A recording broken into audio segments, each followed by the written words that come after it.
I just paid $900 for this 2008 Honda Fit, and we're selling it on my car dealership for $2,500. So I'm a used car dealer that sells cars that are $5,000 and under, just like this Subaru that I'm selling for $4,500, and just like this Toyota Camry that I'm selling for $4,000. So recently, used car prices have actually plummeted. So I bought over the last 3 weeks over 60 cars. And throughout this video, I'm going to go through a lot of the cars that we just recently bought and show you exactly what I paid for them and what I'm going to sell them for, so you can know exactly what I'm trying to make on each and every one of these cars. All right, we can talk about this Honda Fit in the intro clip, whatever. It's a $2,500 Honda Fit. It's a 2008. I paid $900 for it at the auction. Now, I know what a lot of you are saying out there. Well, he's making $1,500 on this car he paid $900 for. He's ripping off customers.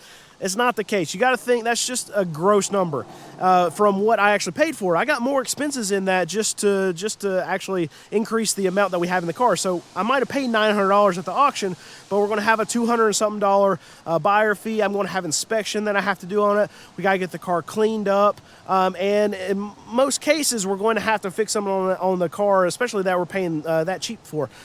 That one, luckily, we didn't have to do anything to, so we're able to make a little bit more money on that car. But even with that, if we're making $1,300, maybe $1,400 on a home run on a car like that, you have to think about everything else that goes into the cost of business, just running expenses. I have payroll, I have advertising, I have a lease. I don't own this property. I have to pay rent on this property every single month. I have insurance, I have bonding, I have my dealer license. There's so much other money that goes into running this business. So I know a lot of times I show you what I'm buying the car for, I'll show you what I'm selling the car for, and you're like, okay, he's making $1,500 on a car that he only paid $1,000 for.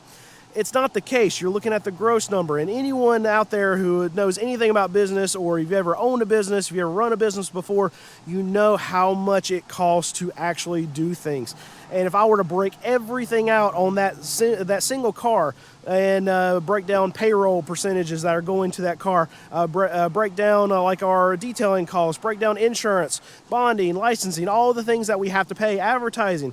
Like, just our advertising bill is thousands and thousands and thousands of dollars every single month.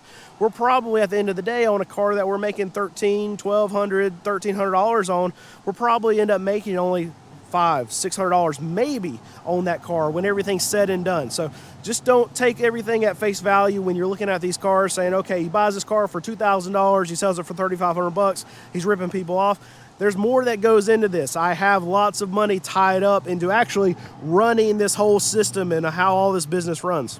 I actually want to point out this Lexus we have all the way at the back of our lot here on the dirt. This is actually the nicest car that we have on our lot. They know that they don't have to put this one out in the front because it's going to sell. But this is a 2004 Lexus RX, let's see, a 330 or 350, you know, one of those. I paid $3,500 for this car.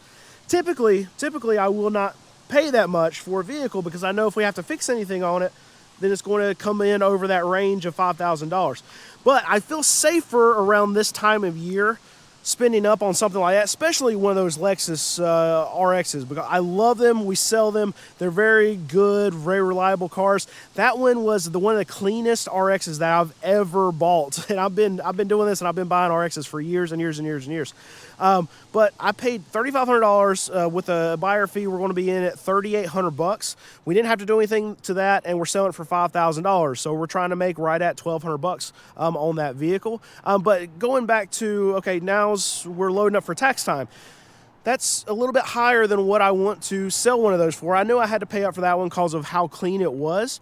But at another time of year, I probably wouldn't have bought that vehicle. I would want to be in it like $2,700, $2,800, be able to sell it for $4,000, $4,500. But tax time, that thing's going to sell. I have this backstop on a lot of these vehicles that I'm buying right now, where a month and a half from now, when people get their tax refunds, we're going to sell out. So anything that I can have that's $5,000 and under, most likely is going to go. Now, barring any kind of mechanical issues that slip through that we miss, we got 100 cars out here. I got 2 guys going through these cars. We're going to miss something, right? But barring anything like that, we're going to sell every single car. So now's a time where I can go in, and if prices do creep up a little bit, or if there's something that's super nice like that one that goes just a little bit more than what I want to pay for it, I can still buy it because I know that even if I have to cut the price when people have money because it's too high, let's just say we have this till tax time and it still doesn't get bought, and we go through 2 or 3 weeks of tax money coming in, we sell a lot of cars, but that one still sits. I can drop it down to $4,500, $4,000. It's going to move. I'm not going to lose money on that car. So that's just something that gives me a little bit of help during this time when I'm trying to load up. That most of these cars that I'm typically buying, I can probably stretch about $500 extra on cars. The other problem, though, is that a lot of other car dealers are probably doing the exact same thing. So it just creates this, and that makes me part of the problem at this point because I'm paying more for cars. And if I'm paying more for cars and other car dealers are paying more for cars, then, well, that makes me pay more for cars. Then price goes up, and then they pay more for cars, and then price goes up, and then I pay more for cars, right? It's all a problem, and we're all part of this problem. But in that case right there, we're going to be able to sell it. I think $5,000 still when people have money.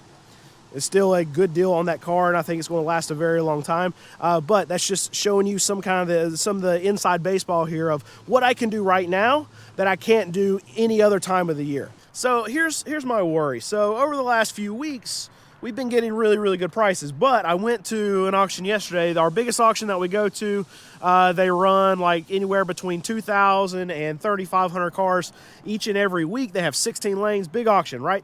This is one of the auctions that we've been able to get some of our better prices. But when I went yesterday, and this is my big worry, prices they were higher than what I've experienced over the last few months. So what are we doing right now? We know that we need to load up for tax time. I'm behind the 8 ball. We've actually been selling quite a bit at our dealership, and it's probably just because we've had more inventory. But I had 110 cars last week, and this week I've got right at 100. So we actually sold 10 more than we were able to buy over this last week and a half or so. But I want to have 150 cars by the time tax checks roll around, which is about a month and a half from now. Probably not going to get there. 130 is probably going to be our realistic target right now. But with saying all that, this is my big worry. Prices have crept up here in the last week, and I think a lot of other car dealers are probably doing exactly what I'm doing, and usually it's not the case. And it's probably because we have all of this news going out that, okay, tax time is going to be a lot better for a lot of consumers than it has been because of what this administration has done. We know that there's going to be at least more tax money this year than there was last year. So there's probably a lot of other car dealers that, like myself, are loading up because of this news. Typically, they don't do that. They're very reactionary. But because all this news is getting pushed that there's going to be more money in the system, you're going to have more car dealers that are actually going to be like, okay, you know what? Maybe this year I can stretch a little bit more, spend a little bit more money because tax time supposedly is going to be better than what we experienced last year. And here's the thing. A lot of car dealers typically don't do this, so I'm usually able this time of year to get the best prices that I'm getting all year round. And it's just not happening right now. And if prices continue to tick up, then it's going to be bad news for me because that means I'm not going to be able to buy as many cars. Or if I do buy as many cars, I'm going to have more at risk because the average price that we're going to have to pay per car is going to be a lot higher than what I anticipated. So this is very worrisome for me right now. We're doing good on face value. It looks really good, right? We've got 100 cars right now.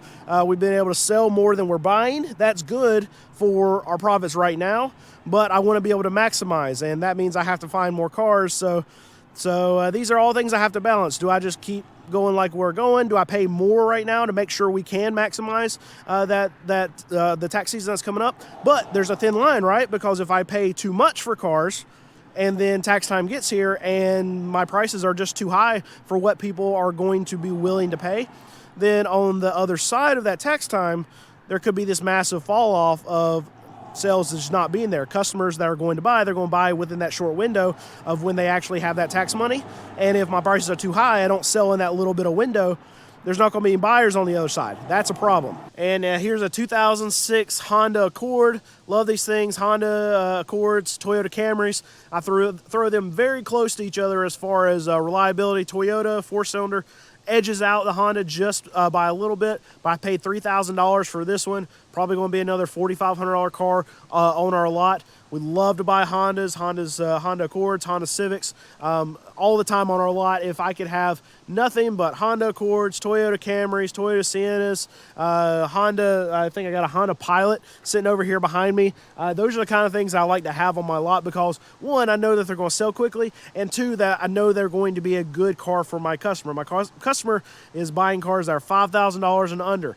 After they get done buying the car, they don't have a ton of money to fix the cars after they buy them. I know this. I know the kind of customer base that I'm working with. So it's imperative that we check out our cars very well, that we buy our cars very well to be able to provide our customer with something, one, that's cheap. I know a lot of you tell me, stop saying cheap, it's affordable. No, these are cheap cars. That's what I'm selling. I'm selling a tool, something to get someone to the next financial destination in their life. These cars are not supposed to last forever, but if I do my homework on these cars and I buy cars that I know are at least halfway sound whenever I get them into my customers' hands, I know that I'm setting them up for a better road or an easier path to their next step in the future. But Honda Accords, easy way to do that. Toyota Camrys, easy way to do that. I got a Toyota Sienna right behind me. Yeah, so this is a Toyota Sienna. It's a 2005 and paid $2,300 for this. With buyer fee, probably going to be about $2,500. If we had to fix anything, it's going to be $4,000 car. If we didn't have to fix anything, probably $3,500 car. But I know a lot of you talk about like miles and stuff, and I give a lot of the details on a lot of the cars, but not always the miles. So I'll show you the miles on this one. It's got 189,000 miles. I know a lot of you are going to scoff at this, but I'm at a place that we don't have any rust. So this has got a clean frame. We're in the middle of North Carolina. We don't have to deal with any salt on the roads, anything like this. So this is why my dealership can exist.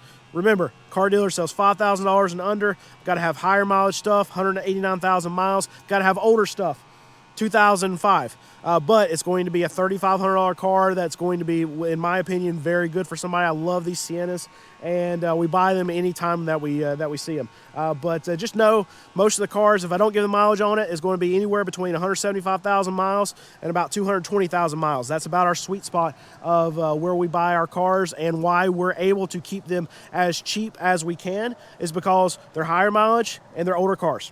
Here's a good buy, and one that we can buy more during tax time than we would any other time, just because we know we're going to be able to sell it. But this is a 2014 Subaru Outback, so a newer car. I know a lot of people are thinking, okay, it's 11 years old, that's not a newer car.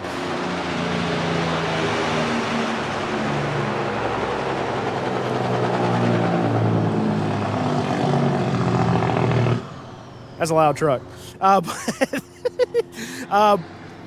right, it's still going.